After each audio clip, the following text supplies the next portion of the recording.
to come up with all these policies that are celebrated and perhaps even criticized in equal measure at the time? Mm-hmm.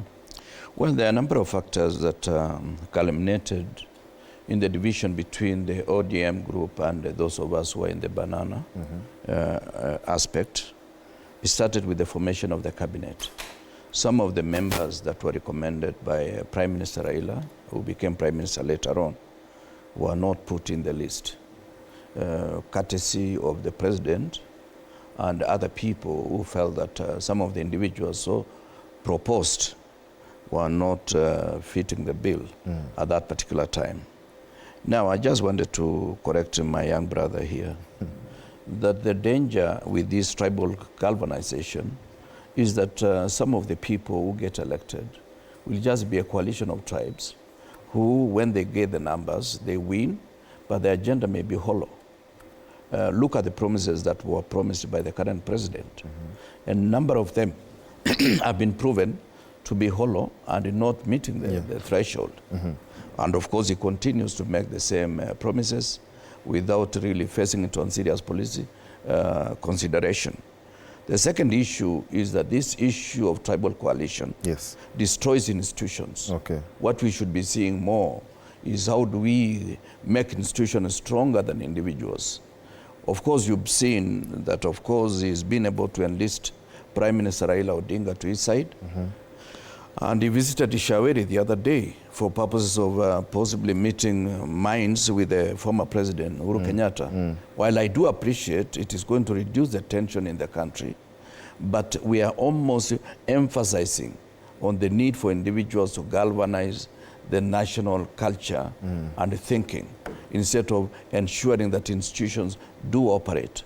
We expected more of Parliament being robust and the independence of judiciary being seen in terms of the decisions they make, and also the executive performing according to the promises they made in their own manifesto and in their own pronouncement as a presidential candidate or as candidates all over the republic.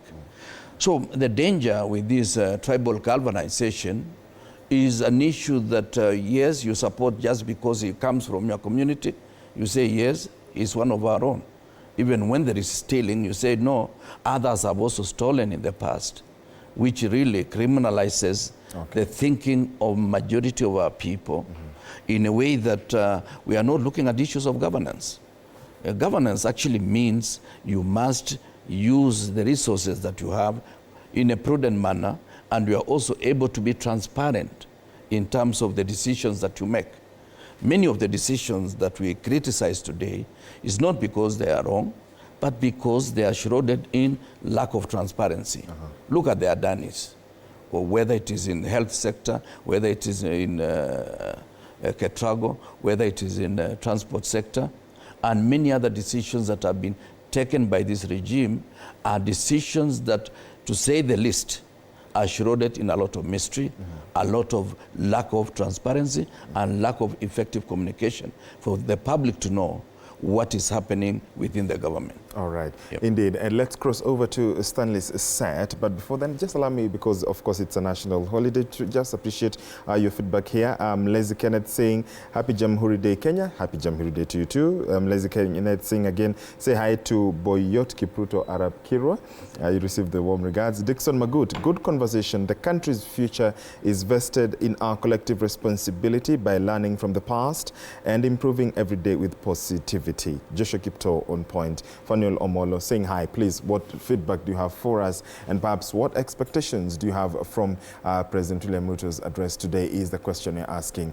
What expectations do you have, or what do you expect President William Ruto to address this morning today at the Jamhuri Day celebrations? Please keep your feedback coming, but you're due for a short break. Do not go anywhere. We are back in a few minutes. Please do stay with us, and happy Jamhuri Day to you and your family.